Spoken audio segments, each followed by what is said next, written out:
All right, team, let's start this conversation. Take your computers off of mute to just connect a little bit. We have a couple of people from the soccer community. Melanie, nice to see you.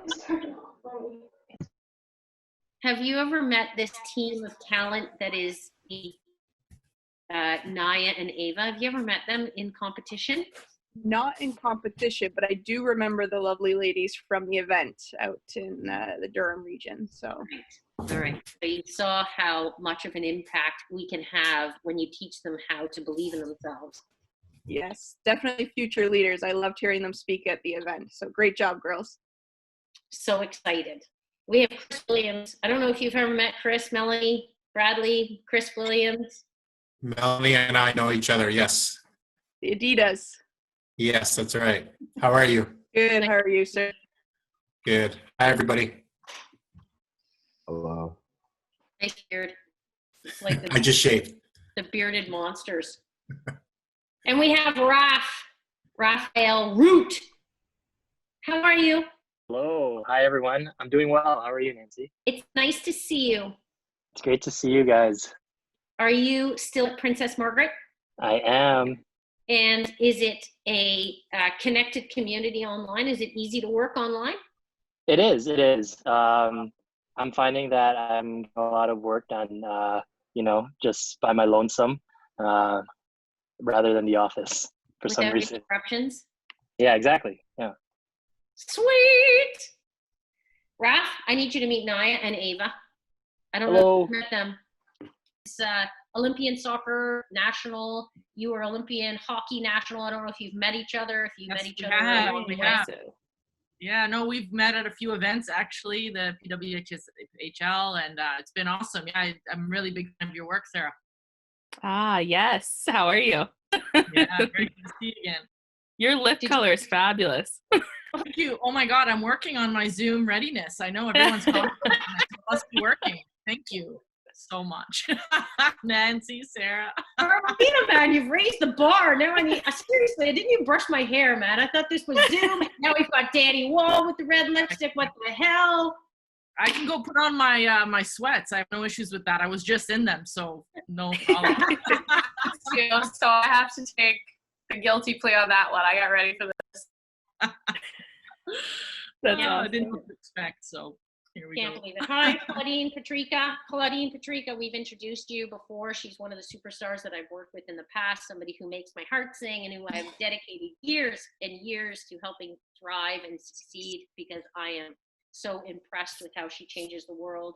Hi, Claudine. Nice to see you. Hello, nice to see you too. Hi, you're going to bring good energy. Eddie Edward, what's going on? Show me that hair. Oh God, I'm struggling over here, Nancy. I might just have to cut it all off. You're going to cut it all off? I don't know. My wife is nodding in the corner, so we'll see. Okay, so I just have a silly, stupid story. My best friend growing up with was this Jamaican guy, and I picked his hair out and I cut his hair, and I never laughed so hard in my life because I thought it would be easy. But it was the poor guy had like hills and mountains and valleys in his hair when I was finished. It was embarrassing. Tell your wife to stay away. Just put a hat on. She's trying to convince me that she can cut it for me, so we'll see what happens. Eddie Edward, do you know Carmelina? Carmelina is somebody who is on our national team. Eddie Edward, Carmelina was playing Fury Ottawa for MLS for a long time and is a wonderful, not only a wonderful profile, psychological profile, but played at the top level of sport for a long time. Yeah, I don't think we've met in person, but we've been on some calls together. So Awesome. Glad to be here with everyone. This is a huge network, Nancy. You've done a great job. Well, hey, it is, there's no good things that happen in ones. And just a second, we need to stop everything. We have a couple of people on the line. Kia Nurse, I'm going to come to you second because we have Malia on the line. Just a second. Hold on a second. Malia, please turn on your mic and stop looking at your mom and say hello, Malia. This is our future leader right here. Hi. It's nice to see you, Malia. Nice to see you too. So Malia is a teammate of Ava and Naya, and this is why we are here. We have a whole bunch of people that we need to model good behavior for. Tina Marie, do you play with Naya? No, I don't. And what sport do you do? I play basketball. You play basketball, and who do you think is going to win the contest, basketball, soccer, or hockey, for who's the best communicator? I think basketball will win. Oh, I don't know. Speaking of basketball, Kia Nurse, the bar has been raised, so let's hear it. Who's going to win? Nice to see you. So excited you came. Hi, thanks for having me on. It's definitely basketball. That's all we do is talk on the court. Tina Marie, is that what you think? Is Kia Nurse right that all the basketball players just talk on the court? Yeah, that's exactly what I would say. Hockey has a hard time connecting because they have like face masks, but basketball has this connection. They have, big voices, big personalities. Always. Kia Nurse, But it's so good to see you. Nancy, with soccer, we're very free. It's a big space. So, we can express ourselves in that whole. I'm excited. Well, let's start this whole journey together. I am excited to introduce Kim Davis. Kim Davis is the superstar who we all came here to see. Kia Nurse, and Wumi is here. She's just arrived. Wumi, please wave your hand, say hello. Hi, it's Kim. Hi, Kim. Hi there. Thank you so much for taking the time out of your evening to join us. My pleasure. So we have 123 people on the line here, Kim, and they are our future. They are our future leaders. They're the talented ones, the people who are going to change the game, and more people are coming in as we speak. So I'm excited to share your stories of pivotal moments in your career. Before we come to pivotal moments in your career, Kim, I'm going to introduce a few other people who are superstars on the call. We've got a couple of national and Olympic athletes. We have Kia Nurse, who we've talked about before. And I don't know, Kia, this is what I see about your brand, this focused and determined and impactful person who earns respect because you are respectful on the court and you engage in this collaboration with your teammates, but even outside of that, that's what I see your brand to be. So say hello to the team. We are here to lead and inspire. Yeah, I think that's, you nailed it pretty much there on the head. Really, really excited to be here, working a lot of teams on a lot of different places. So I think it's always a great time and an easy way to collaborate and learn together. I don't know, basketball. That was a good answer. All right, Sarah Nurse, who I have written down this about Sarah Nurse. She wants to change the game for future athletes. She's well-spoken, she's intelligent, and she has opinions. And again, Sarah, we had a bit of a conversation before everybody got here. Sarah, please wave your hands and say hello. Hi, guys. Yeah, just as Kia said, thanks so much for having me on. I think that big conversations are really important to have, and we have a lot of great speakers here. We have a lot of great people on the line. I'm a huge fan of Kim Davis, so I'm super happy she's here and that I get to be a part of this. Awesome. Well, we're going to lean in, we're going to learn, we're going to share, we're going to connect. We have Carmelina from our national soccer team, Olympian, game changer, somebody who fights through a sea of men every day to create a league for women in soccer in Canada. She is committed. She is consistent, she is clear, and she doesn't back down, and she also earns respect. Carmelina, nice to see you. Nice to be here. This is fantastic. I feel energy through Zoom, if that's possible, so I'm just on my seat ready to get going. This is awesome. Thanks, Nancy. Look at your high, physically competitive. You're just bouncing in your chair. Exactly. And then we have Wumi, this calm and confident and incredibly talented individual, basketball star, played on the national team and professionally for years. Wumi is somebody who is a mentor in the 905, the Raptors Basketball League. She is extremely good at, again, earning respect by communicating, collaborating on the court, but she is here because she is focused on impacting youth in the future. Wumi, say hello, wave your hands. Hello, hello. I don't think I could have introduced myself any better than you, Nancy. So thank you for having me. There it is. Thank you for having me. I'm looking forward to just chatting it up and getting to know everyone. And yeah, just having good conversations. All right, we are going to come back to pivotal moments and stories from Kim Davis. Let me just say, you know, I have a lot of respect. You swam with sharks for years inside JP Morgan Chase, swam with sharks and thrived, Kim Davis. Tell us stories. What were some of the pivotal moments in your career? What were some of the pivotal moments in your career, Kim Davis, that really made a difference on your trajectory up the ladder? We'd love to hear the stories. Well, there are many stories in that naked city. I guess one of the most pivotal moments in my career was going through 11 mergers and acquisitions over 20 years. And going through that kind of change in any organization forces you to become extremely nimble and become very comfortable with change. And I think that's probably one of the greatest attributes that I have brought to the NHL is the ability to be comfortable with change and to be patient with change. I often say that in a sport like ours, in hockey, that the change process is going to be evolutionary and not revolutionary. And I think part of that is understanding that cultures are different and that you have to sort of meet an organization where it is and at the same time be a real agent for change and be willing to be courageous and brave as a leader. And I think I learned that being in an investment banking environment for so many years and being one of the few, if not in many cases, the only woman and oftentimes the only woman of color. So there are many stories to back that up, but I would say broadly that's really has undergirded most of the things that have been pivotal in my career. So let me ask you, I want to come to Kia Nurse, and I want to ask about courageous and brave. You know, Kim, you said courageous and brave. I'm going to come to Kia Nurse in a second about courageous and brave, share stories about courageous and brave. But Kim, tell us, you know, when you're inside the Shark Tank, you're inside this JP Morgan Chase with highly competitive guys.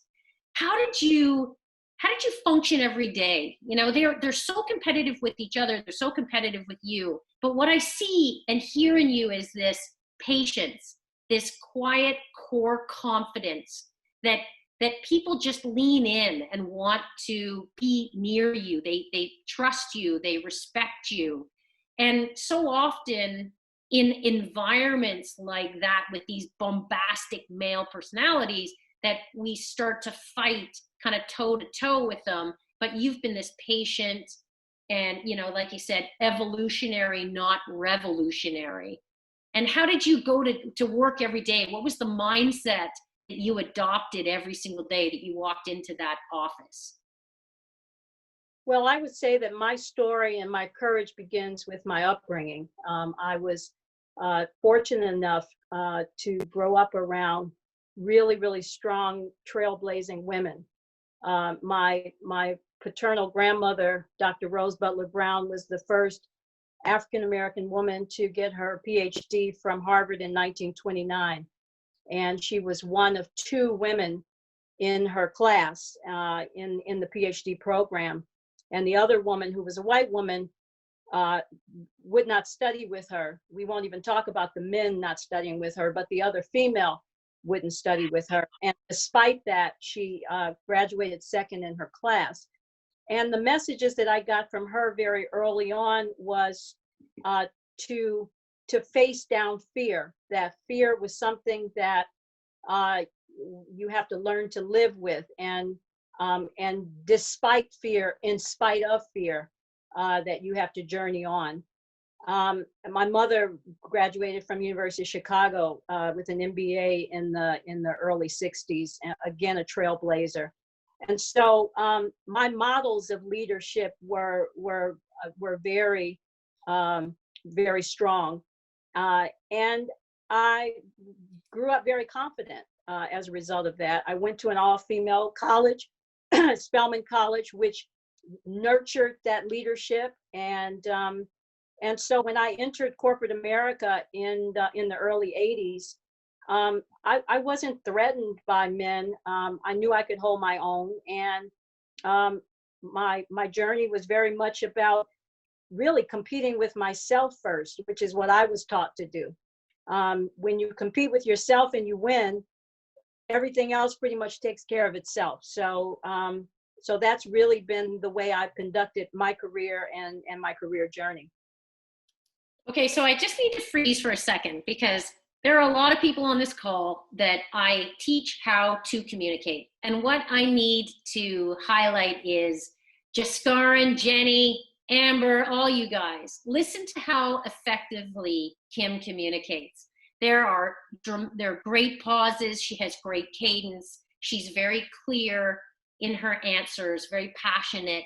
Those are communication skills that you absolutely use and refine in your career to get ahead. Kim, I'm very impressed with how you tell your stories. And you know, your cadence is good, but you pause. You have these pauses that allow us to jump in. I want to talk about trailblazing women. I want to talk about kind of setting the standard and how you've been codified. You had this luxury, this wonderful environment that you grew up in. I want to go to Kia Nurse for a second and ask Kia about courageous and brave. You know, you've been courageous and brave as an athlete, but what have you seen? What have you heard around you in your environment that you've pushed through to be solid, to have that opinion, to be that courageous and brave individual that we see on the court? Well, similar to Kim with me, I think a lot of it was my upbringing as well. I have a brother who's only a year older than me. So for most people, they all thought we were kind of like twins. And we grew up doing pretty much everything together. We played soccer together. We played basketball. We skated together. So when I was growing up, he was really high up on the hockey rankings, and he ended up doing what he did, getting to the NHL. But my parents never treated me any differently than him. So it was always about our academics always came first. We always made sure that family was a priority before sports. If you wanted to be an athlete, then you had to have all of that straight. Your family was good and you were doing well in school. And sports itself was more of a privilege, something that you got to do because you were really good at everything else. And as I continued to get older, I got to university, and I went to the University of Yukon, Connecticut, for those who don't know.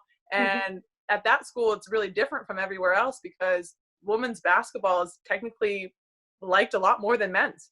The men's team will sell out the student sections every single game, but our women's basketball team sold out every game we played for 4 years straight, 10, 14,000 people. And that doesn't happen a lot, especially in the States. It doesn't happen a lot for women's basketball games. So at that point, I thought, well, this is real. We can do this. There's a place in the world where a women's sports team at one school, one university, one town is way more popular than a men's team. And to me, that kind of gave me a sense of, you can stand up and be courageous. You can stand up and be brave. You can stand up and be who you are, because there are people in this world who enjoy what you do, who understand what you put into the sport, and they appreciate that, and they come and they support you each and every night. Wow, I don't know. Kia, Kim, you've raised the bar. I have to go to soccer next in Carmelina. That answer was so inspiring. You know, this is real and we can do this. Again, I want that on a shirt. Kia Nurse, this is real and we can do this. Trailblazing women, the mindset, courageous and brave that you hear from Kim. Can we talk, Carmelina, about the fight that you had? You know, this is real, we can do this. Kim and Kia, I don't know if you know Carmelina. Carmelina is somebody who, Kim particularly, this is a new introduction. Carmelina is a trailblazer in the sport community in Canada. She, in fact, is fighting her way to get a female league. What did you hear in those two comments, Carmelina, that really inspired you and made you think? Well, other than the delivery and all the aspects that you highlighted, that definitely stands out for me. Makes you really want to tune in and listen to what these women are saying. And it's almost less about who they are. It's how they're connecting with this group and presenting themselves. So ladies, thanks for setting a great example. With regards to what I've heard, you know, there's a lot of similarities with both of your stories that I can sort of pick out for my upbringing. I grew up in a family where my Sicilian parents from Sicily migrated over here to Canada in their early 20s. After their formative years, were not interested in my soccer career. It was totally my journey to have or not to have. And I believe that autonomy and that independence and that ability to choose, that was for me, was everything. I attribute a lot of my success to the strong foundation that they gave me. You know, Sicilian home, we're talking lots of food, lots of love, lots of hugs and kisses, but no idea about the soccer world. And again, like I said, that enabled me to have something that was my own. And I've continued to forge my own path that way. I've had a lot of, again, support. So thank you, ladies, for sharing that. And, you know, it's so funny. I tell my story often about how I grew up idolizing male soccer players. It was all male soccer players. Eric Cantona, for any Man U or French fans on the call, maybe not the right crowd. But Eric Cantona for me was absolutely game-changing. And now we have women in Naya and some of those lovely women and young girls on Chris Williams' team at Dutch Connections. You know, they're looking up to now female role models. So in soccer, we're in an amazing generational place where we have actual historical moments where people can see it and then therefore want to be it. So, you know, that's what I'm most proud of. But anyways, back to the initial question. What was it again? Forget it. We're moving on, Carmelina. Your answer was articulate. I'm going to come back to Kim for a second. I want to actually touch on what Carmelina said. She didn't have people that she could see growing up. She could not see. So if you think about what Kim, this is something that I really resonated with on when I did some research on you, that 67% of our future generation, the Naya, the Avas, and the Risses of the world, are not looking and sounding like the current generation of leaders. That they are 67% of Gen Z are not white, and the opportunity is white, like gender or background. We need to step up. There's in Canada, Kim, there's 8.5 million girls that are out there that need to see and hear what great leadership looks like. That's one of the reasons why I'm excited that everybody's on this call. Kim, I want to come back to you for a second. I want to talk about future. You've got this team of people who want to help you, this team of people, difference makers who want to carry your message forward. What is your future vision of yourself? What's your future vision of where you want to take hockey and the sport community that you live in right now? Yeah, when I joined the league a little over 2 years ago, one of the first things that I did was to call an old friend of mine at the Brookings Institute, Bill Fry, who's a demographer, and he and I co-authored a piece on the demographic shifts in North America and the potential implications on the future of hockey. And that was important from my perspective, because I think whenever you are affecting change, you need to start with the facts. And as you just pointed out, the facts are pretty stunning as it relates to the future growth of hockey. When you look at millennials and Gen Zers, the two largest generational groups that we've ever seen in North America, the concept of minority is a misnomer. Minority is majority in these two generational groups. And so if we are serious about growing the sport of hockey, we have to look at the behavioral attributes of those groups and to understand how we are going to have to appeal to future fandom through the eyes and through the voices and through the lens of these generational groups. And presenting that data and starting with those facts was actually very instructive for many of our clubs. What I find in the sport of hockey, and I think it's in the sports world generally, is that the sports world doesn't often look at models outside of itself to inform how it might think about its future. And my experience in other industries is that, you know, best in class and best in industry don't necessarily always align. And so often you can look at models from other industries to inform ways in which your industry can grow. And so a lot of the things that I talk about in terms of ways in which we have to engage multicultural audiences and how we have to tune in to different kinds of content and celebrate and create a more welcoming environment comes from, frankly, a lot of the work that I did 30 years ago in the investment banking industry and in financial services. And so I think a good leader is someone who, as I said before, is grounded in bravery and courage, but also it's someone who's not afraid to step outside of the status quo. And I have felt very fortunate that I've had so many partners, both inside the hockey world and outside of the hockey world, who have said the ways in which you are thinking about the sport is refreshing, and it's how we want to see hockey grow in the future. And so I feel like we're doing the kind of work that is going to set the game up for the future, long after I leave, because, you know, I'm 60 years old, so I'm on the back nine.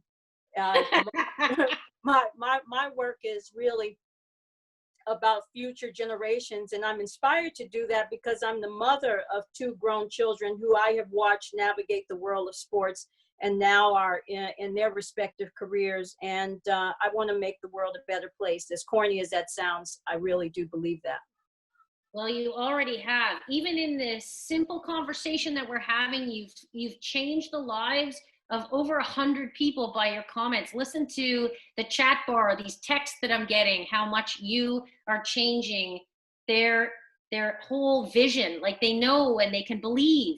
Like, even this conversation, you change one person's life, Kim, you would have made a difference in the world. Wumi, I'm going to come to you in a second about your future vision, and then I'm going to talk to Sarah.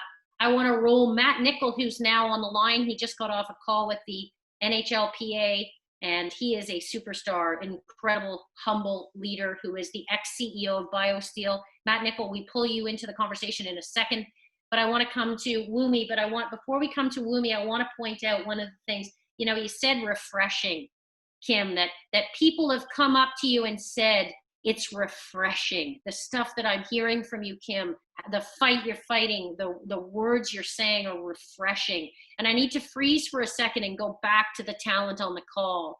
First of all, a little bit of patience, please. That remember, this generation that's on this call over-indexes, you know, back to facts that Kim was talking about, over-indexes on 2 things, 2 areas. Control, which means you're impatient. You want to get there tomorrow. It takes a lot of work, number 1. And number 2, self-critical. Stop beating yourself up that you're not doing it well. The reality is this: train yourself with good thoughts and you will move forward at a good, solid pace. But refreshing, and I'll come back to the comment about refreshing, you guys. Kim said 1 person, 2 person, 3 people, 3 owners out of the entire league may come up to her and say refreshing. You may be changing 1 person's life, but if you've changed 1 person's life, you've made a huge difference. And that is something that you need to remember and be proud of. Go to bed with pride, wake up with hope.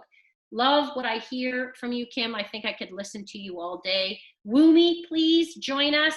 Wumi, the superstar future leader who is in the world of inspiring young people now in the basketball community. Please tell us, what is your future vision of your future self? What makes you successful? Well, if I just date back to when I started playing basketball, I mean, it started from a passion, right? And I have older brothers, and one of them played basketball, and he was serious about it, but unfortunately, he didn't take it as far as he was able to. I mean, mom from Jamaica, straight from the islands, dad from Nigeria. Their main focus and emphasis, similar to the ladies that spoke just before me, was education, right? And that was my main focus, but my heart was set on the game of basketball. And I played, and I've always played because of that passion and that fire that was always burning when I played and when I watched it. And I remember going through my my recruitment process of not knowing what was going on. Mom, dad had no clue. And when I look back, I kind of realized that it was the reason I chose the school I went to, that being Duquesne, was because of impact, right? I wanted to go somewhere where my presence was felt. And I wanted to go somewhere where once I leave, they'd remember me for being someone who busted their butt every single time I touched the floor. And I went ahead, played there for 4 years and had a phenomenal career and played professionally and such. But now I'm back home and I think back to the Wumi that was in high school that had a terrible stutter, couldn't look you in the eyes. And I always said that I wanted to come back home and I wanted to motivate, and I wanted to engage in motivational conversations, stuff like this, you know. And my mom, she thought I was crazy at the time, you know, and sometimes she of course loved me. I wanted to make sure that's clear. But sometimes, you know, if you have a vision, a passion that you can see, that's all that matters, you know, and you don't need the validation of anybody else. You just need yourself to believe in it, you know. And I think a lot of the speakers today that you're hearing from, they believed in themselves, you know. And there are times times where you may doubt yourself a bit, you know, just being your own critic. But you know, at the end of the day, you got to just look inwards. And so when we talk about what's ahead, you know, I want to make sure my story is shared. You know, I want to be able to relate with at least one person to let them know that they too can do whatever it is that they set their heart on. And again, it's always been impact. So started an organization called Hooper's Loop, brand new, and trust and believe. There was a bit of fear within me, like doing it because it was something new, and family, they thought I was, you know, a little over the edge, and Wumi being Wumi, just taking risks and stuff. But I led faith, you know, I had faith and I saw something that they couldn't see, and now it's coming to fruition where I'm starting to impact the lives of the youth. And it's like, man, like this is something I envisioned. I didn't know how I was going to do it, but I'm slowly starting to do it. So for everyone that's listening, I hope that there's something within each of you guys that you guys want to go ahead and attack full force. Whatever that is, please, please, please do it. Put the pedal to the metal and don't stop. You know, what happened yesterday, the day before yesterday, that you can't control that, you know. So take time to like figure yourselves out. Take time to figure out, you know, why you're here. And I truly believe that this period, this phase that we're all in, that being COVID, it can give us exactly that time, you know. So take this time, look inwards, figure out how you can, you know, impact and leave your mark on this world, and go for it with a full head of steam. You know, your ability to self-reflect, your ability to look at how can I be better tomorrow. I need to, you know, the aggregated data on a national team athlete is 69% in self-critical. I get that you wake up in the morning and you say, how can I be better tomorrow? There is a tipping point where, you know, what Wumi said and what you see and hear and all the other talent that we have on the call, it's like, believe in yourself first. What makes yourself great? I ask Naya, Ava, that every single time I see them. What makes you great? Believe in you. Wumi, you are an absolute honor to know. I hear and see such brilliance. I see a future. We stand behind you to be the team that will help you soar. I appreciate that. Thank you guys. Thank you. So good. So inspirational. I want to come back to Kim, and then I'm going to come to Sarah after we speak with Kim. I want to talk about, you know, you have Gary Bettman who believes in you, and he leans in and he's helping you by creating this platform, which is the right platform that the world needs, Kim. So talk about, you know, who's believed in you in your career. I know that you talked about your grandma, you talked about your mom. They believe in you. They set out this kind of trailblazing pace, but what is it like inside the NHL, inside that community? Who believes in you, and how does that make a big difference?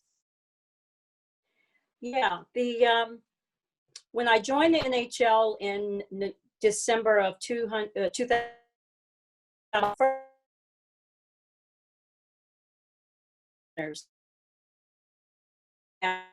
joined introduced to the 31 owners.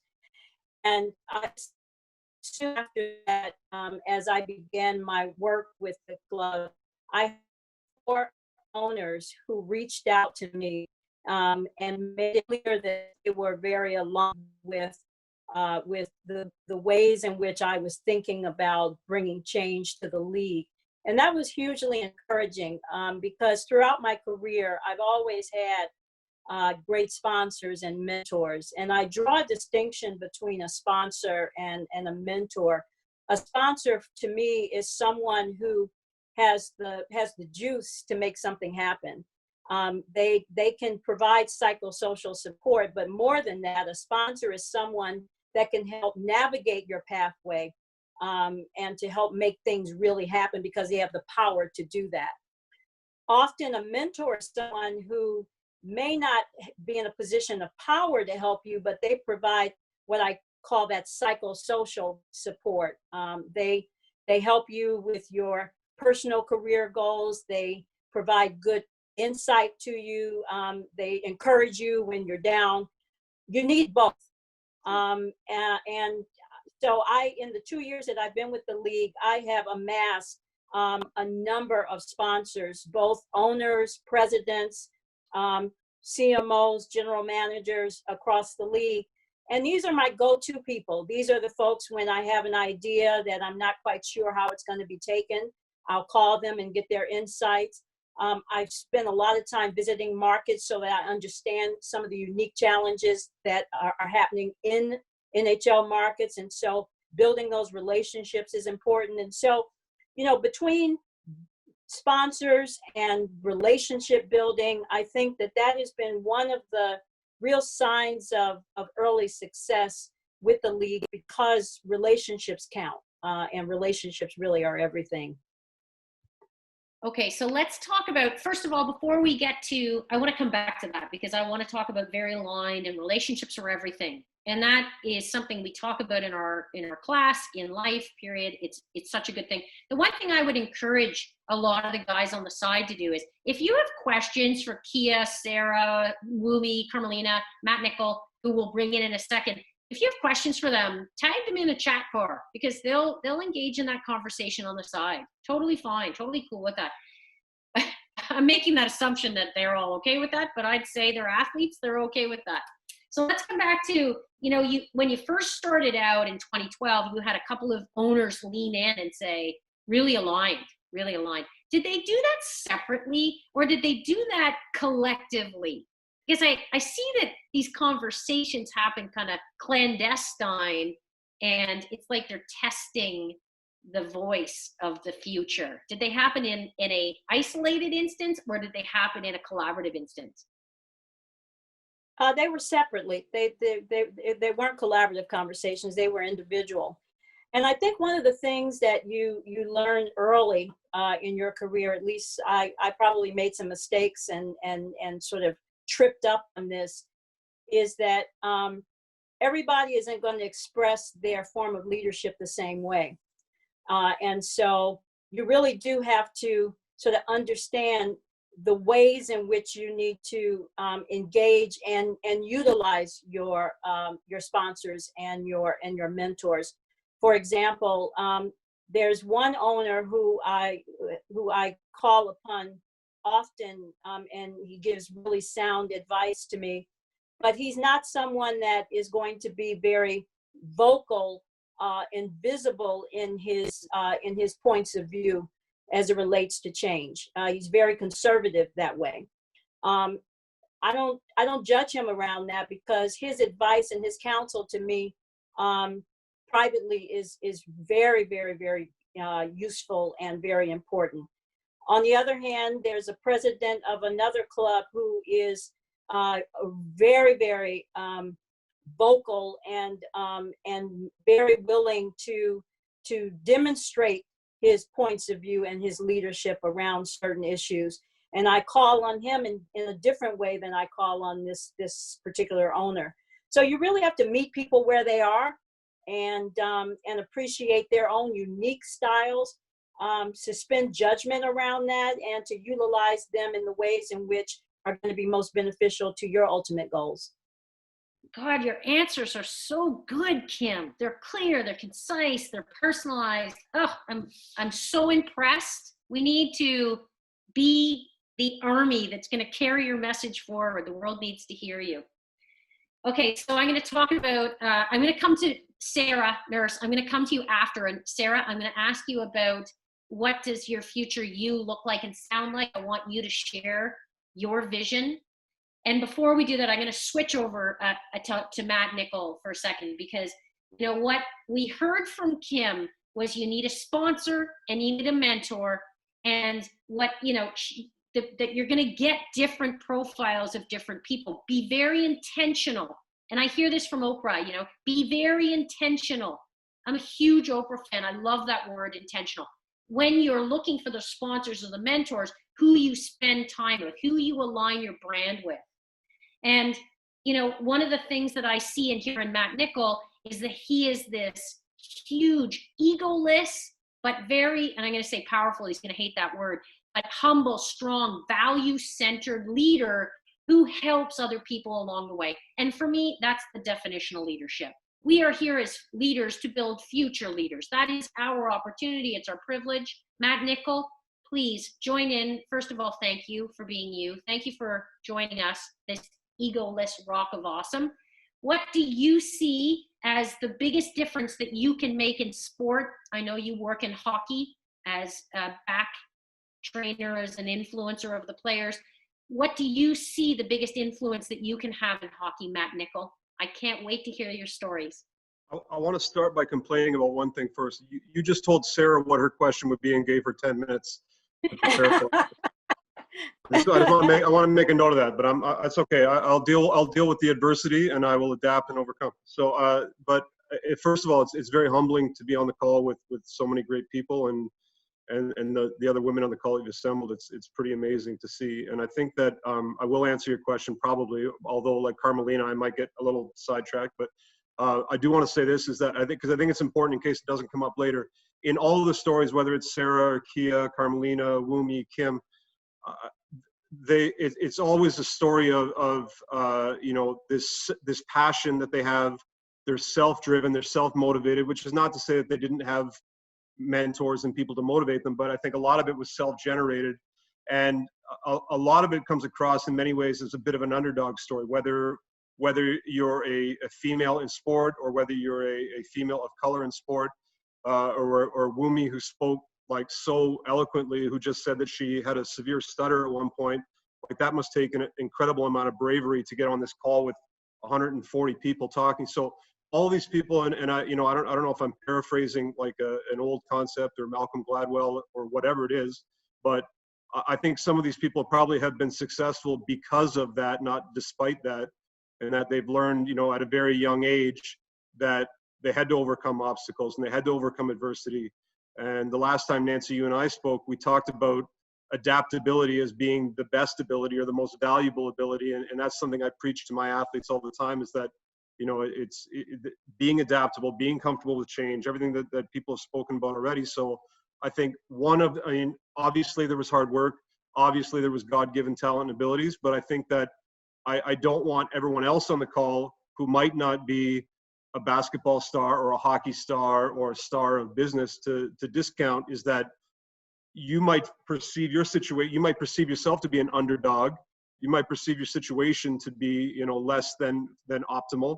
But I think there's a large part of that led to the success of all the other women that have spoken. And I think that you should take some encouragement from that and realize that if you can find a way to overcome your own adversity, whatever that might be, that's ultimately going to make you successful down the road. So that aside, back to your question that you asked me, I think it's funny, you know, I'm not a woman, or I'm not a woman of color, but I am a person who has made a career in hockey, and I don't know how to skate. So that would put me at a bit of a disadvantage. But I think that similar to the other people that have spoken, I have a passion for what I do, and it's something that I've always had a passion for.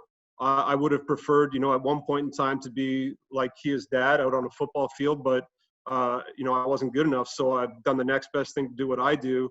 but I've never had a 5-year plan or the steps that I need to follow. I just wanted to be great at what I do, and I just wanted to follow my passion, not unlike any of the athletes that have spoken.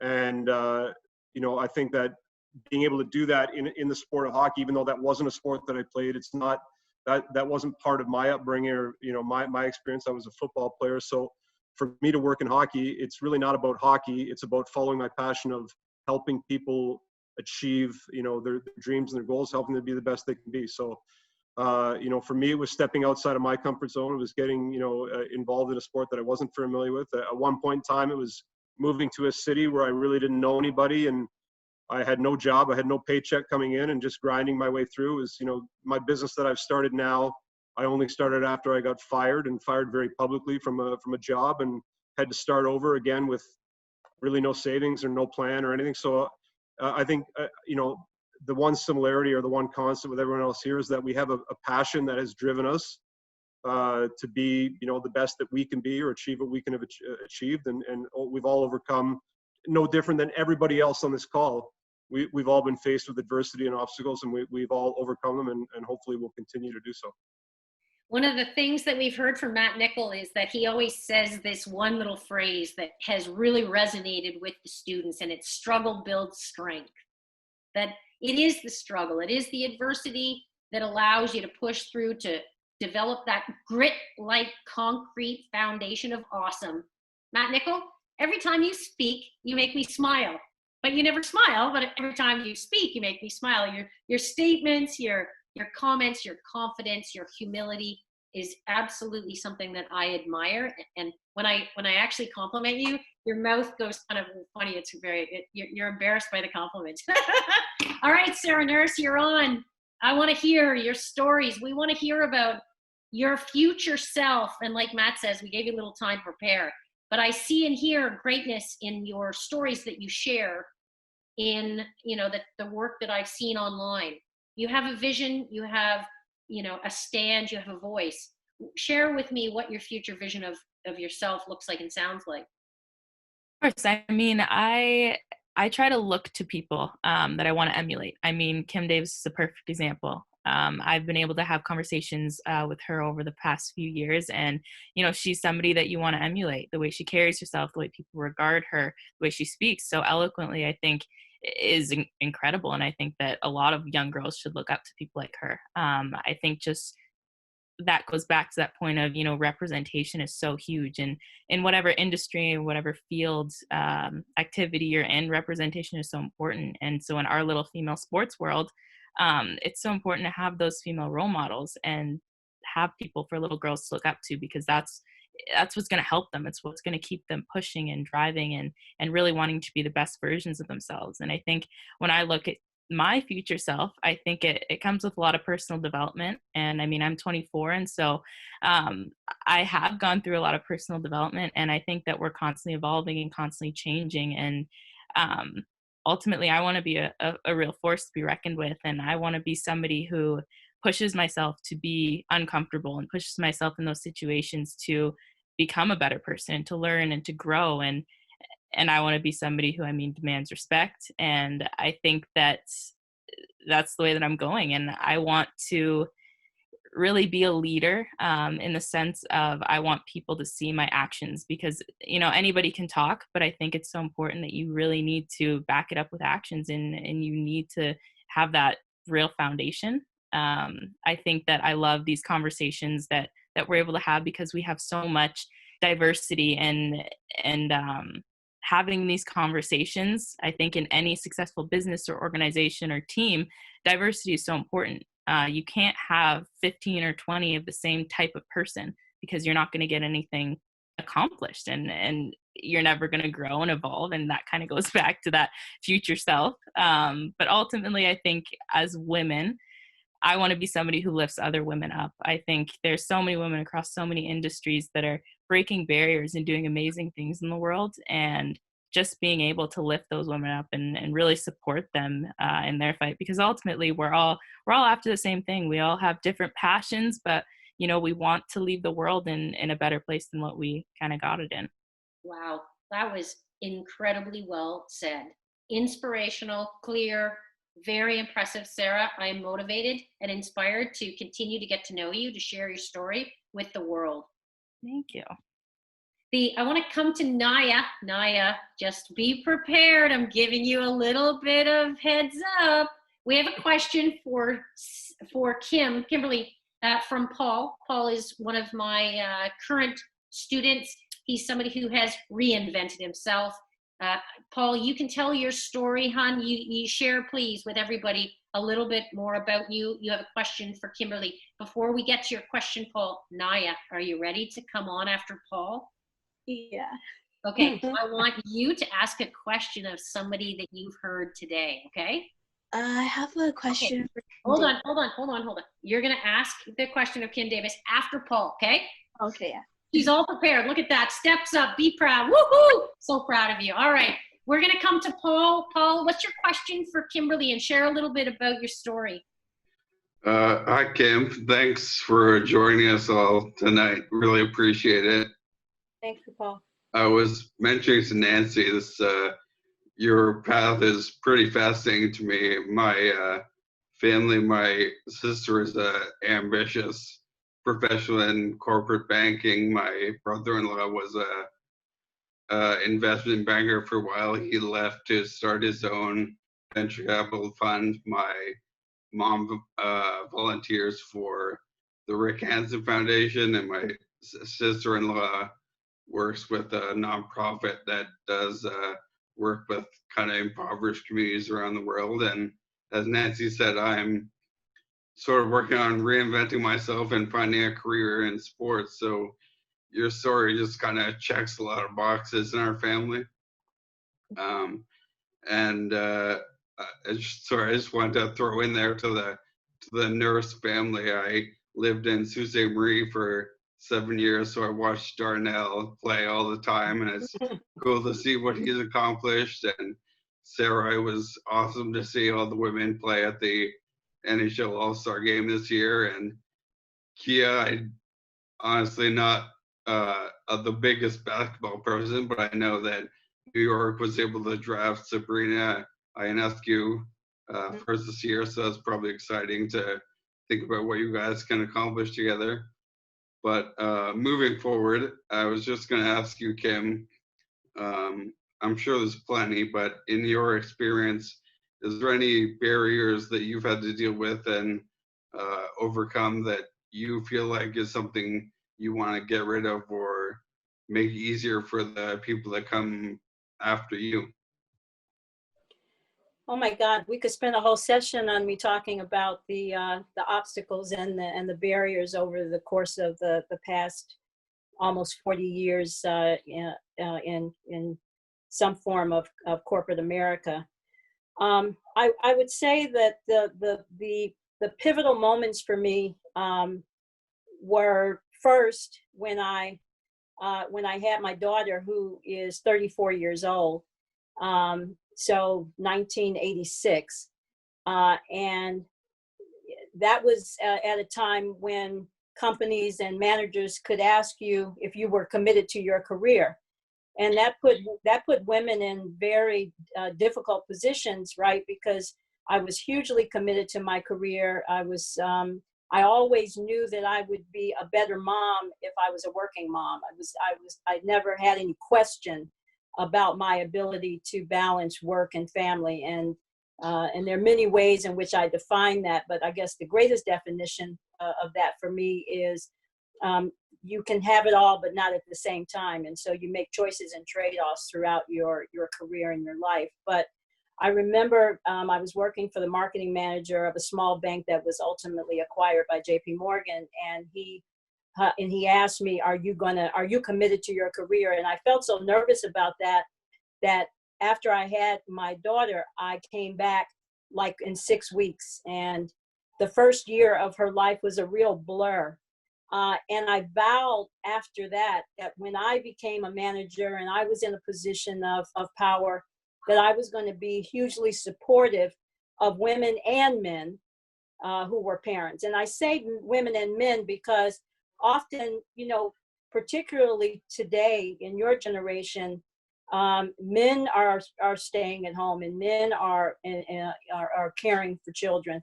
And I can remember years ago when both men and women were sneaking out and pretending that we were going to meetings when we were going to our kids' soccer game or their hockey game. And so the world has changed, but it only changes when leaders are good leaders and strong leaders. And I think that's been important in my life and as a leader for me to be supportive of people having balance in their lives. And then the second point I would say is understanding that there are going to be a lot of people that are going to experience you in ways in which you don't necessarily appreciate, and for you to put the burden on them and not on yourself, to understand that if someone has a problem with you, it's typically their problem, and that's a burden that you don't need to carry. We carry enough stuff on our own just trying to be perfectionists. And I say, get rid of the perfectionist monster, which is something that women, I think, more than men carry. And when people have a problem with you, yeah, it's fine to check yourself and to make sure that everything's fine, but typically it's their problem, and put that problem right back where it belongs, and that's on their shoulders for them to figure out and for them to wrestle with. Put that problem right back where it belongs.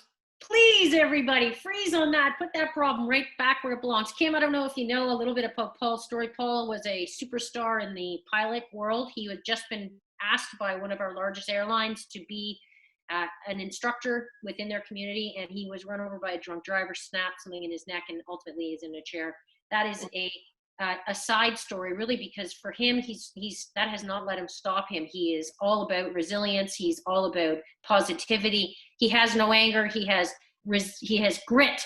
He has opportunity only that he sees. So it's something that I resonate with personally, and certainly in your career as you moved up the ladder and fought those biases of people that would patronizingly pat you on the head and say, it's okay, you need to stay home with your daughter. And you didn't rise up, you didn't fight it, you just kept plowing along. And I love what you said, put that problem back and where it belongs. And I need to freeze here because this is an important point, you guys, that it is about the stories you're telling yourself. What stories are you telling yourself? It isn't something that Kim owns.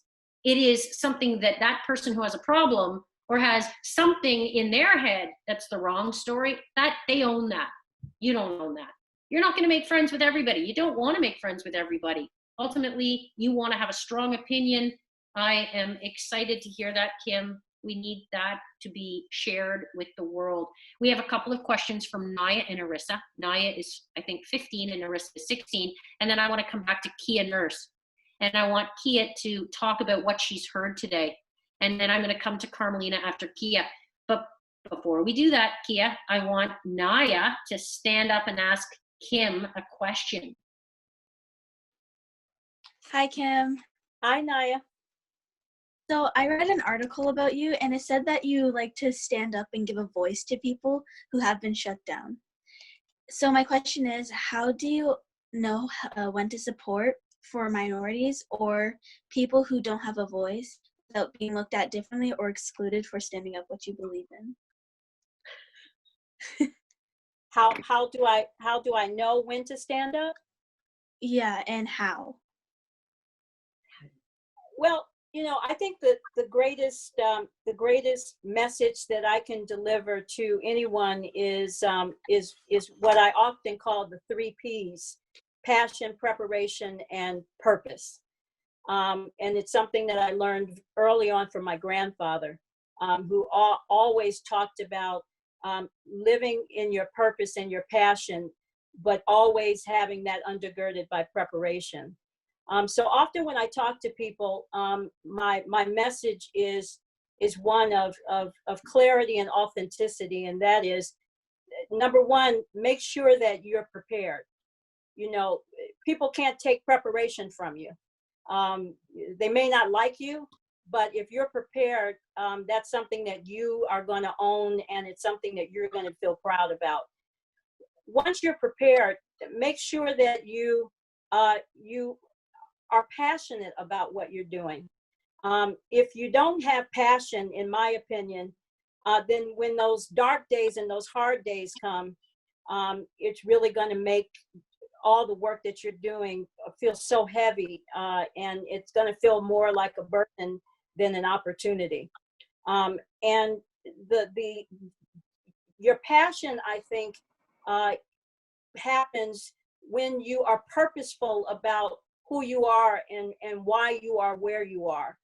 You know, I joined the NHL because I saw an opportunity to take an amazing game that was rooted in some incredible values and to make that game feel welcoming to everyone. It's an experience that people, particularly from underrepresented groups, just hadn't had the experience of being part of.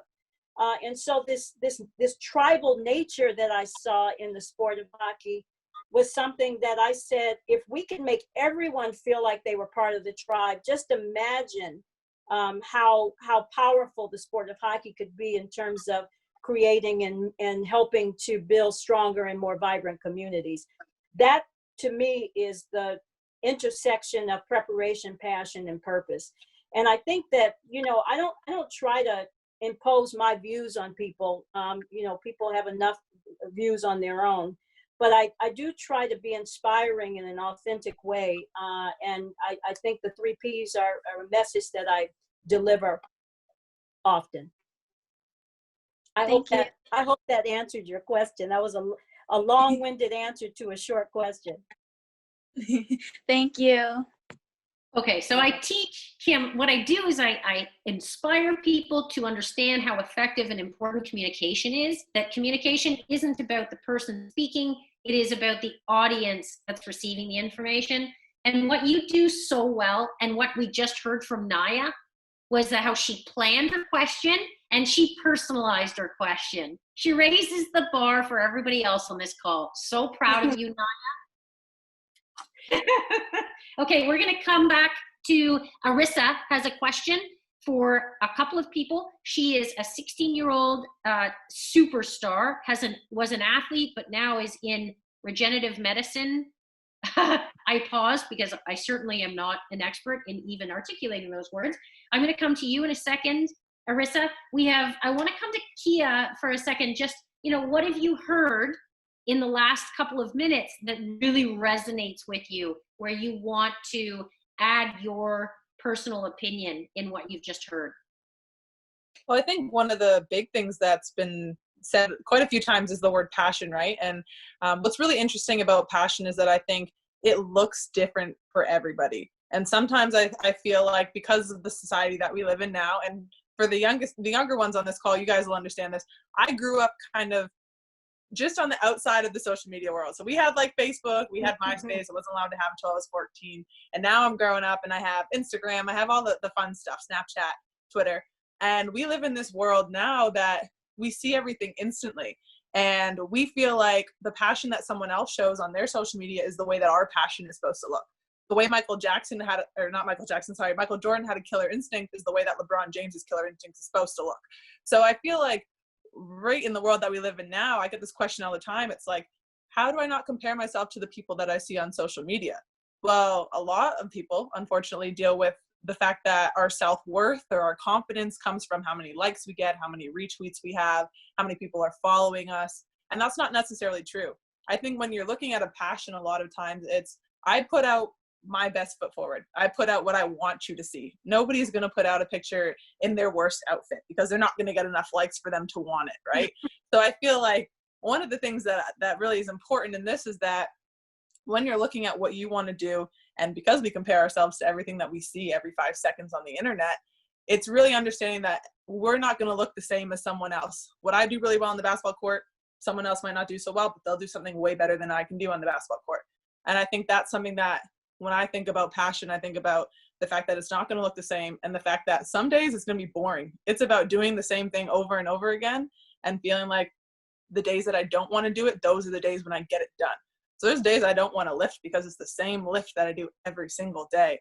But the days that I don't want to do it and I actually do it and I feel powerful because of it, that's when I realized I have the passion for what I do, and this is what I love to do. So this is why I have to do it, even if it's repetitive. I love that. So clear, so articulate. You know, you talk about, and Kim mentioned this, perfectionism. I've heard this from Matt Nichol as well. Arissa, we're going to come to you in a second. But perfectionism, you know, I am not perfect. And it is incredible to, and alleviates a lot of the pressure we put on ourselves. I am not perfect. Everybody's got stuff going on. And it is okay to say, man, today I am really struggling. You know, just personally, I'm a breast cancer survivor. I have no boobs. I have scars, which are now the new double D. But before, I would be very uncomfortable wearing tight shirts because I just had scars and I had no boobs. And then I realized, like, I changed my brain, how I reframed the story in my head to say, scars are the new double D, and aren't you lucky? You know, aren't I lucky I have them, and it's too bad you don't. You know, it's just, again, it's the stories that you tell yourself, perfectionism. It is not a healthy thing. It is okay to walk away and say that, you know, I'm so proud of myself. Go to bed with pride, wake up with hope. That is incredible. I love how you said, and Key, I don't know if you work with Dr. Peter Jensen. I think you do. Okay, so he talks, you know, he talks about, I'm confident on the basket. I may be confident on the basket. I'm not going to I'm paraphrasing, but I may be confident on the basketball court, but I'm not confident in a curling arena. And confidence is contextual, you know, that have confidence and belief in yourself. So powerful. Love how you speak. Arissa has a question now, and who am I to speak over this talent that's coming up through the system? Arissa, you are on. Take your mic off and share your question with the world. All right. Thank you, Nancy. That was a lot of enthusiasm. This is basically for any of the speakers who want to answer this question. But for me, what I really would love to know is, what piece of advice would you have given yourself 10 years ago, or when you were my age, in order for you to be successful where you are today?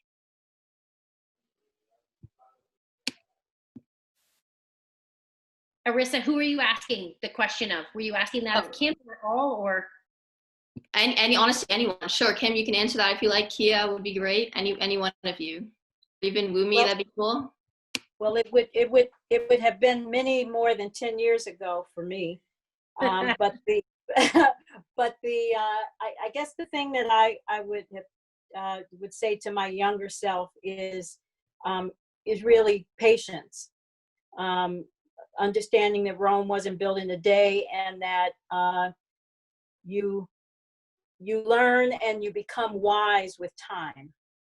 And if you take all of the experiences and you grow from each experience, both the good ones and the bad ones, I think that that's what real growth is in life. And so as I have matured professionally and personally over these many years, I've come to understand that pacing yourself is really, really important. And it's a message that I'm constantly giving to my son and my daughter, who are in your generation and are constantly wanting to look around the corner and see what's ahead without going through the experience. And some things you just have to go through the experience to learn. Okay, that makes sense. And more so the idea of just over time, you figure it out on your own. You do, and that's really how you in my opinion, you build grit and resilience is by figuring it out on your own. I think too often in today's generations, parents particularly want to stand too close and erase all the mistakes. And I think part of growing and learning and building grit and resilience is by making some mistakes and figuring it out on your own, and being better as a result of that, as opposed to someone always, cleaning up the mess. Sometimes you have to go through the mess to get to the other side, in my humble opinion. For sure. Thank you. I can piggyback on that. I think for me, Kim said pretty much everything that I would have said. But the other thing that I would go with is that, confidence is going to come from yourself. So I think I felt, 10 years ago, I was 14 years old. And I feel like all of my confidence, I was looking for validation in other people, for them to tell me that I was a good basketball player, that, you know, I was pretty, any of that kind of stuff. And I realized as I got older that the only person who was going to give me the confidence to think that, okay, I looked in the mirror today and I look good, was going to be myself. And I think part of that comes from just understanding and believing in what I do, who I am, knowing that I'm not going to be the same as my brother is or as my sister was, and that would be okay. And being okay with what I believed in and standing up for what I believed in myself. Because at the end of the day, 50% of people are going to like you, 50% of people aren't. And it's the people that are around you, then they're in your circle every single day, that their opinion matters. No one else on the outside matters. Doesn't matter who's tweeting at you, who's texting you. It's all about the people that you love the most. And there doesn't have to be 50 of them. There could be 3 people. I have 3 friends from high school that I still hang out with to this day. And they're my best friends. And that's all I needed. And that was how I found my confidence, was just believing that they love me for who I am, so why can't anybody else? For sure. That makes a lot of sense. Thank you. Oh, Arissa, you're killing it, man. You're raising the bar. Everybody, let me just say again, if you weren't on here early, Arissa is the person who is raising the bar for everybody who is in my cohort, particularly, who isn't leaning in and asking questions. I'm going to come to Doran has a question for Matt Nichol, and then I'm going to come back to Carmelina, and I'm going to come back to Wumi, and I'm going to wrap up a question with Kim. But if you, Doran, please share your question with Matt Nichol, and then Carmelina, buckle up. I want to talk about how we can help you succeed, what this team can do on this call to help you bring your future vision of your future self forward. Doran, what was your question for Matt Nichol? So the question I had was, being a professional regarding strength and conditioning and knowing the benefits of both, what can you tell us about being mentally strong and what comes out of a good routine? Yeah, well, that's a great question, Doran. I could ramble on this one for a long time, because I really feel like this is probably the most important part of it, whatever it is, or this is the most important part of what I do. And I think, again, circling back to something I said already, when I listen to Kim, when I listen to Wumi and Sarah and Carmelina and Kia, there's a lot, they're all different stories. They've taken different journeys, but there is that, you know, part of that self-driven passion. But I think part of what sharpens that sword is overcoming adversity. And I think that a smooth, easy life with no problems may have at the time seemed something that would be nice for all the people I just mentioned. But I think that the difficulties they experienced probably made them who they are and made them successful today. So I think that, embracing the fact that, there is no such thing as a life without problems, a life without stress, a life without adversity, but going through that stuff is going to make you better. And, you surround yourself, like Kia just said, you surround yourself with good people. You make sure that you've got your supporters in your corner, and you find great mentors. You participate in events like this. That to me is everything, because I'm certainly I'm a realist. A lot of people would accuse me of being an eternal optimist. I'm maybe sometimes a little bit too, maybe my head's in the cloud, or I think a little bit too optimistic all the time. But I truly do believe, and there's limitations aside, but I think that if you really do believe in yourself and you believe that you can do it, and you have that mental fortitude and the mental strength, I think you can achieve it, almost anything you want in this world. And I think that sometimes, I can speak only about my case. If you would have asked me 20 years ago, the goals and the dreams that I had then, I didn't achieve all of them. But if I look back now, the things that I did achieve, that actually was my true purpose. I'm doing the things that I love to do. So I don't know if that helps. I don't know if that answers your question at all, but I would say that, there are lots of books on the subject, and there's lots of speakers and lots of things. But unfortunately, in my experience, going through life, dealing with adversity, I mean, you couldn't ask for a better opportunity right now. This is as much adversity as anybody's going to find in their life right now. So the fact that you're here on this call, listening to people like Kim and giving you guidance in this crazy time that we're in, if you can find a way to get through this time that we're going through right now, you're going to be stronger for it. And I think putting yourself, like Wumi, putting yourself in a situation where you're uncomfortable and getting out and speaking publicly and doing things, it's going to be scary. It's going to be hard. But every time you do that, you've just upped your level, and you've got this whole new boost of confidence, and it's just going to carry you through. So I don't know if that answers your question or not, but. Absolutely answered my question. Thank you so much for sharing. Okay. Thank you for a great question. I like what I hear, and I want to come to Carmelina and then Wumi, and I want to specifically, actually, I'm going to zag off the question. Just when you thought you were prepared, Carmelina, I am zagging off the question. And there's been a question on the chat bar to me about microaggressions, and I'm not going to explain it as well as we have, it's been explained in the chat bar, but you know, it was explained to me here that one she hears, I'm sorry, Amrit, am I pronouncing it correctly? It's like omelet.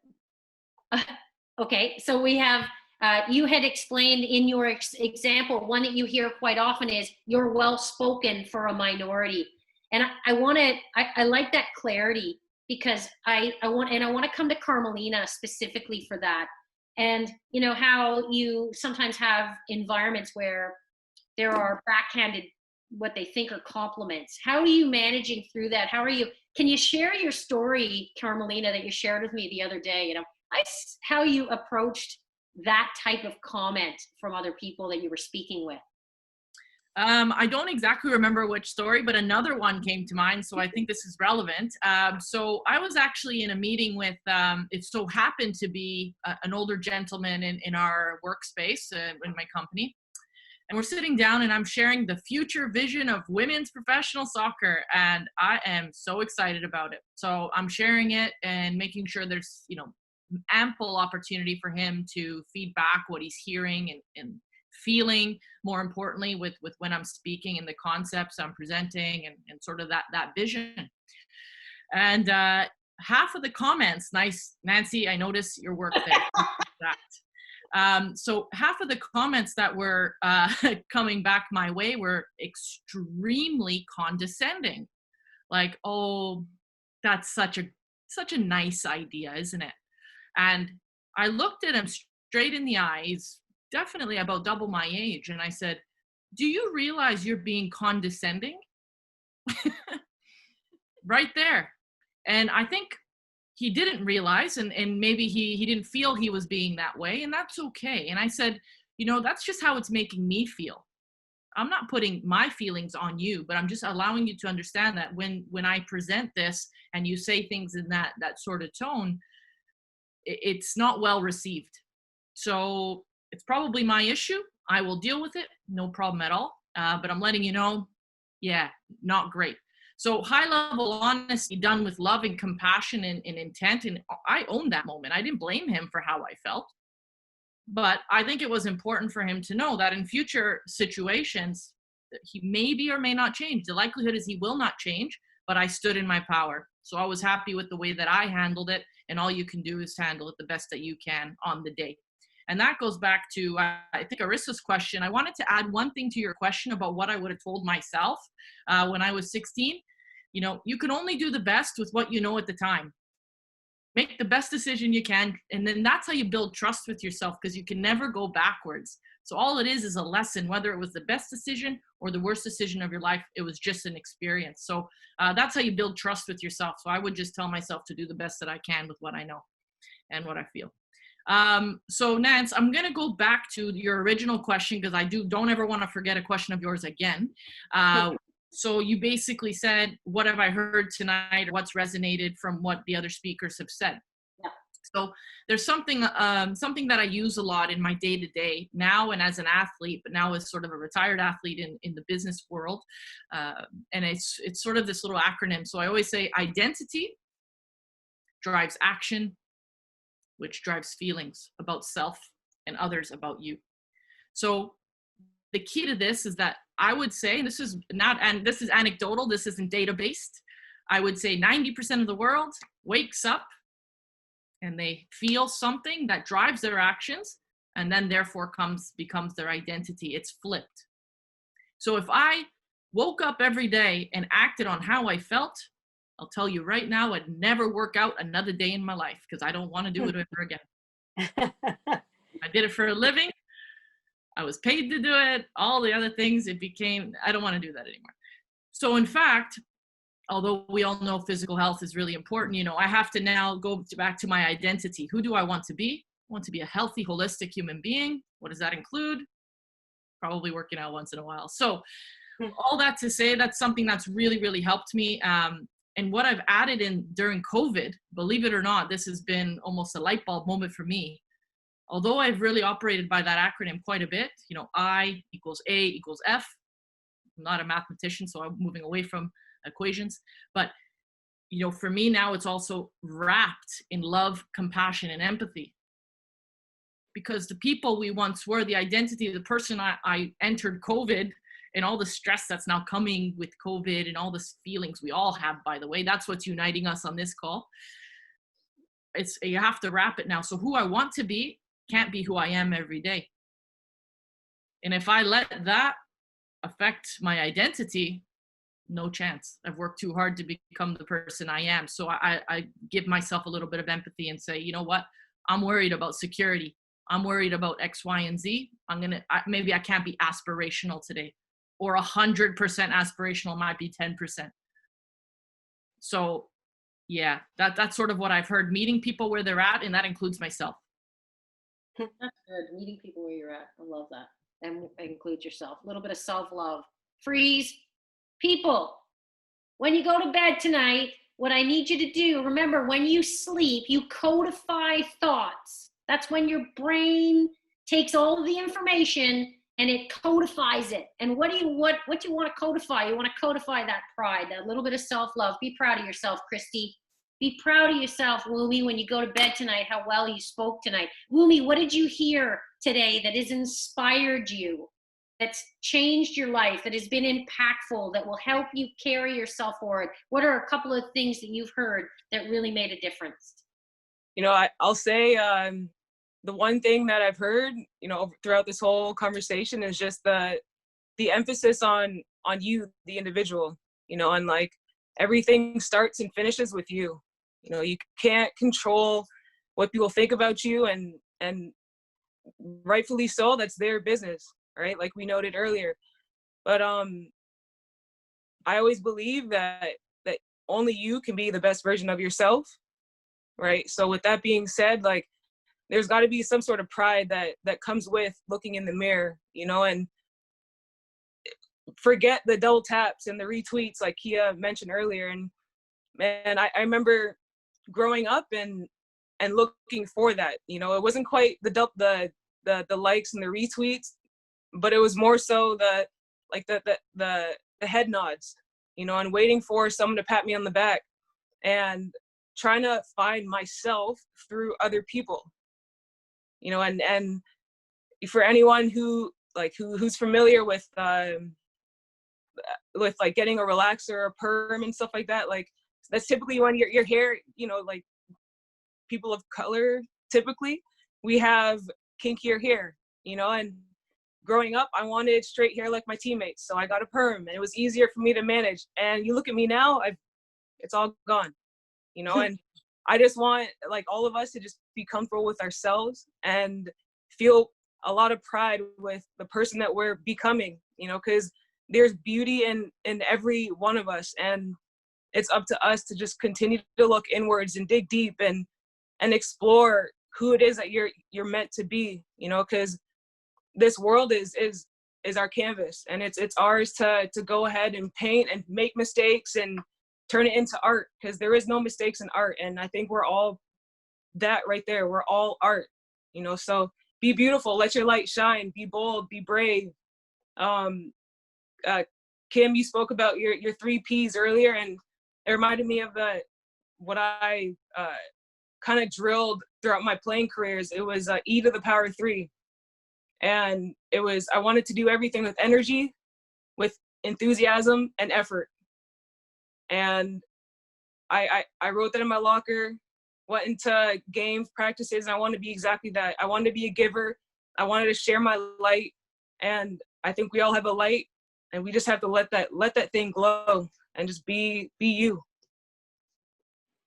Wow. There was so much good stuff there, Wumi. I between you and Carmelina and all these messages, I can't write any faster.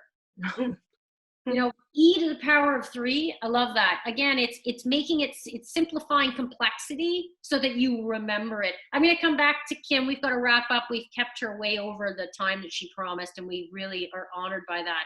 Kim, please share with us. You have a team of 120 people on the call right now, and what can we do as your Army to help you succeed? What can we do to carry your message forward, Kim? Is there anything that you need us to do to share, you know, the Declaration of Principles, to share your values, to share your story? What can we do to help you succeed? Well, first, let me just say how honored I am to be on the call with these women tonight. I feel so comfortable and confident that our future is in such great hands because of the leaders.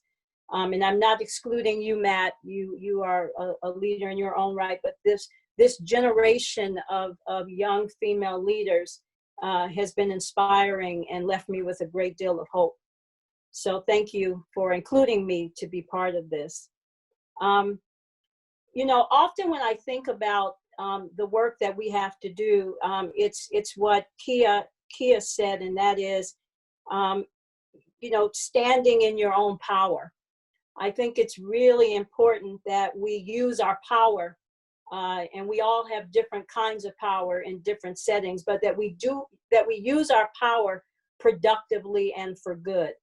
And to me, that means understanding where your blind spots are, being intellectually curious, having an open mindset, being deeply curious about others, about where they come from and what kinds of experiences they bring to the table. And that means listening without judgment and listening with an expectation to understand, not waiting to get your point of view in, but really listening and seeking to understand. And my hope is that we continue to build this army of change agents, people that want inclusion and diversity in our sport and in the sports world generally to flourish. And understanding that diversity of thinking is inadequate without demographic diversity. And so the two create the environment for real inclusion, which to me is really about culture change. So thank you for having me be part of this, and please continue to use your power effectively, each of you. So privileged to hear and just experience how you just framed that. You know, here you are in the position that you are, the person that you are, and what do? You say you're humbled to be here.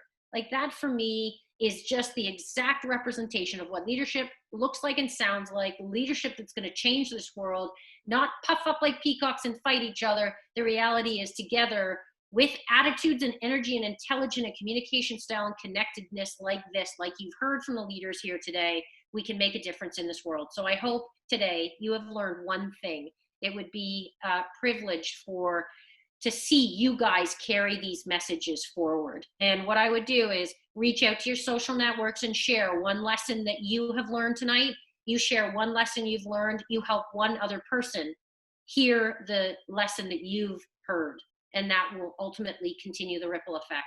Proud, honored, incredibly empowered, and inspired by what I've heard. Kim, thank you. I'm going to stay on the line if anybody wants to stay on the line. Everybody else, really appreciate it. Carmelina, Wumi, Sarah Nurse, Kia Nurse, Matt, and specifically Kim, you have been a ray of sun. So inspired. Thank you so much. Thank you so much. Take care, everyone. Bye-bye. Thank you, Kim. Bye. Thank you, Kim. Thank you, everybody on the call. Thank you. Thank you. Incredible. I am inspired by what I heard. Naya, are you leaving? Did you want me to stay? I would just say you got to go to bed tonight and be very proud of yourself. That was, you have an army of fans now. Carmelina is actually going to call you for advice.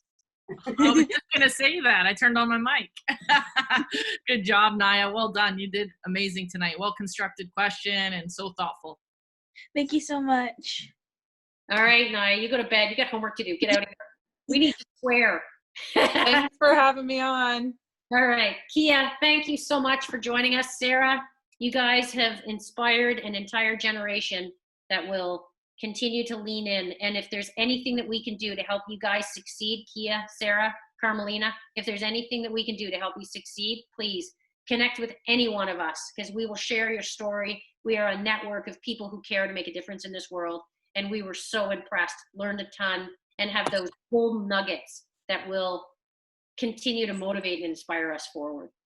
Thank you. Thank you. Appreciate Thanks it. for doing this. See everybody. So familiar faces. See you later. Thanks for the conversation. Bye, Sarah.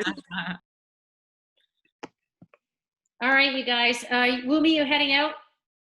Yeah, unless I mean I can stick around if anyone wants to chat it up or anything like that. I have a couple. We have, like, I'm so incredible. I need to like pause and I need to just reflect on what I've heard. You guys, did you lean in, take your mics off? Tell me something that was inspiring to you, please. Share with me stuff that you heard that changed your thinking, motivated you forward. Jenny, talk to me. I have 2 pages of notes. Jenny is a great self-reflector. I need to share, like, she is somebody who shared that she self-reflects. And this is a really important piece of your puzzle. You're not going to figure out yourself. Part of your journey is self-reflecting that you do, Jenny. So you can take those notes and you can study them and learn from them and codify them when you go to bed. So what did you learn? What were some of the things that you heard that were inspiring? Every piece of message and advice that came through, all these notes, everything comes down to being self-aware.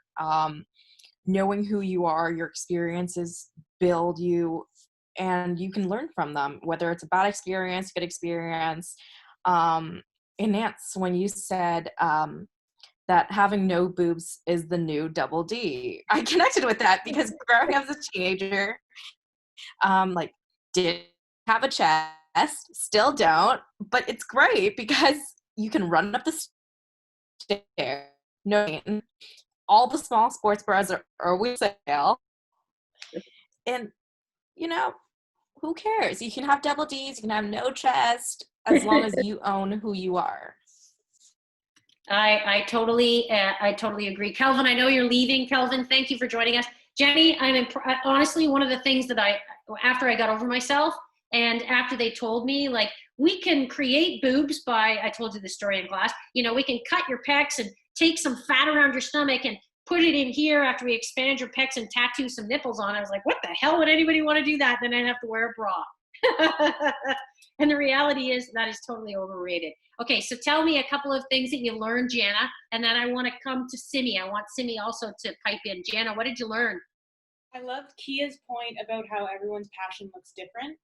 I think coming into the George Brown program especially, I mean, as a competitive person and as an achiever, it's pretty easy to come in with an idea of what you want to do, but end up absorbing so many other people's ideas and ambitions and passions that it's pretty easy to get lost along the way, especially when you're trying to do as much as you can. You're trying to beef up your resume, you're trying to be involved, you're trying to do everything in 24 hours in a day. So I love that point of just making sure that you stay true to what your passions are and checking in with what your ambitions truly are. And I think it connects back to Anouk's point last week with, are your decisions that you're making getting you closer to where you want to be? Or Michael Rossi, I think it was, are the decisions that you're making getting you closer to where you want to be or farther away? And I think those are really healthy checkpoints to be able to make sure that you're being productive and using your own time and valuing your own time properly.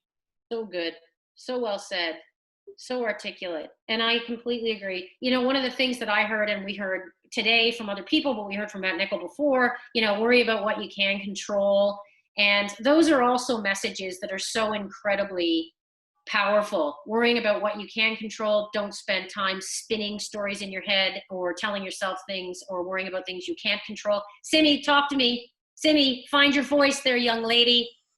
I am excited to hear and see your face come up on my speaker view. Shout from the world. What did you learn today, Simi? So there was so much I could start with. First of all, I would like to say thanks to Wumi for coming and thanks to Matt for coming. I think those are the last 2 speakers we have left on the call. I know it means a lot to me and the rest of the cohort just to like still be able to have these opportunities. Thanks again, Nancy, for setting these up. there was so much that I could talk about, but I know one thing that really resonated with me was making sure that our passion is something that we don't compare with other people. So what people put out on social media, when we begin to compare ourselves, we have to remember that their passion looks different than our passion. Their journey definitely looks different than our journey. So it's good to celebrate them, celebrate their wins, but also when we go back behind closed doors, to also focus on ourselves and know that everyone's story is going to look different, and that's okay. It's nothing that we should be afraid of. Well, let me just share something about you, Simi, because at the beginning of the year when I first met you months ago, you were this tiny little squeaky boy, not squeaky, but you'd kind of hide in the corner and you wouldn't say anything. And now all of a sudden it's, you're shouting from the rooftops, please keep your voice loud, keep it constant, put it out there, because like I said, 8.5 million little girls at least need to see that and hear that voice. Thanks, Nancy. That's the fun stuff. Even your energy, Simi. Look at your energies. They energize me. Okay. I'm scrolling through pictures and I'm thinking, who is the person I'm going to ask next? Who they learned? What I would like to ask is I would like to come back to Jake. And then I want to go to Kanisha and then we're going to wrap up. But freeze for a second. Jessie Menz, where the heck have you been? And from now on, you need to be present. You need to be here. And you've been hiding, you've been absent. I need your voice, I need your energy. It's nice to see you because I haven't seen you tonight. All right, let's come back to Jake Davis, please. Talk to me, what did you learn? Just doing a little movement. There's lots of dishes going on downstairs, so I'm coming up here. One of my favorite points came from Carmelina, her talking about dealing with, waking up in the morning and knowing that you're not having 100% day and being okay with that and being kind to you, kind to yourself, I think is really important, especially at a time like this, knowing that you're not going to be there 100% full force, but knowing that, tomorrow's another day and you can move on from it and build upon that next day. Well, certainly the step-by-step. Sometimes you have wins that are huge wins. Sometimes you have steps that are small wins. And sometimes you have backward steps. But it is all about how you reframe and the mindset that you have. And those small steps or backward steps actually create what Matt talked about and what I love, the underdog mindset. I really love the underdog mindset. Kanisha, talking about the underdog, tell me, Kanisha, please share your story a little bit, please. Kanisha, you need to find your voice because you've been absent, not for 1 year like Jessie Menz or a couple of months like Jessie Menz, but for like a year. You've been working your ass off. Kanisha, tell me something that you learned and share a little bit about your journey, please. Man, I've learned a lot. Today specifically, I think the biggest thing that I'm taking away, well, two of them is what Wumi said with we are all art. And then the other thing was patience and being patient with yourself. Especially coming out of the program, finding that job in the sports industry and getting that good internship and all of that, that was all hard. And I realized early on that my journey would be completely different. From working at Nike, I thought, okay, I'm at the retail store, I can get my discounts, get all my shoes, but then this is gonna be quick, I'm gonna make my way up to Nike corporate. Almost unrealistic, I'll tell you that right now. It's very hard to get there. But for me, one thing that I've been doing is just making sure no matter whether I'm in the industry or not full time, just keeping my connections. And as much as I'm not at Nike anymore, one of the things I was able to do there was rebuild our community ambassador program in our store. And that has led me to so many different opportunities from working with 905, doing camps with them, doing camps with Nike still, even though I'm not working with them. And then also my coaching right now, doing skills and development, as well as coaching AAU. So honestly, I think the advice that I would leave with everyone who's still trying to find their journey and figure it out, as am I, is everything is going to look different. Just be patient. Right now, my full-time job is not in sports. And as much as it gets annoying sometimes, I still realize that throughout my whole life, I've been a complete underdog. Things that weren't supposed to work, worked out. And that's because I kept pushing myself no matter where I was, and just taking each experience as it is, and just knowing that every experience will take you somewhere. There's so many transferable skills. I hear that all the time in the program, that you can take into the sports industry and outside of that.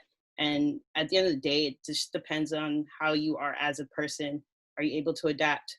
How are you with people that you relate to? How are you with people that you don't relate to? And for me, like, just seeing that and keeping that in the forefront of my mindset, that has taken me to places that I never thought I would be taken to. So I guess that's just my advice for everybody else. But honestly, Wumi, Matt, everyone else is gone. Thank you so much for your insight and your input. It means so much more than you think to each and every single one of us. So thank you. You know, Thank Kanisha, you guys. Unfortunately, I have to jump. Thank you, everyone. Have a great night. See ya. You know, Kanisha, you've battled up. You are the underdog. You keep rising above. You keep pushing yourself forward. There was a point in your life where I felt like you're feeling a little bit too impatient. You know, you want to be there tomorrow. And what I hear and what I see is this confidence. And you know, your aggregated score in this generation is 15-16% higher on control, which means you're that much more impatient to get there tomorrow. The reality is, take the fucking pressure off yourself, people. And you know, the other thing you said, Kanisha, was talking about networking. You see Arissa, that kid I met literally last week, 3 days ago. She reached out to me via LinkedIn, asked me the most intelligent questions. So get off your arse and connect with people. And certainly people on this call, that's what we brought this together. Joshua, Jesus, we have Nicole Shapiro, Victor Sands, Miranda. These are the people that helped make this happen. And this is a community. This is a community of conversation to connect and help you guys. But don't just learn, leave, close the door, go to bed. Learn, leave, close the door, say thank you, reach out, talk to people, connect. There's connections here that can help you thrive, help you soar. And then go to bed with pride and wake up with hope. On that note, I love you all very much. I am going to parole you. Get out of here. Go to bed. Remember to smile and be proud of yourself for learning and modeling the way of the next generation of leaders. We are back on Thursday at 7:30 with another panel of dudes. So we'll have a little competition. This competition was soccer, hockey, basketball. Thursday, we're going to have a competition. Who is better, male, female? Can't wait. Inspiring stories on Thursday as well. I look forward to seeing you guys then. And again, I love you guys very much. Go to bed with hope. Take the pressure off yourself, Kanisha Forte. It's off, I promise. Swear. Take All care. right, good night, you guys. Bye, Nancy. Thank you so much. Take care, guys. Thanks. Congratulations, Nancy.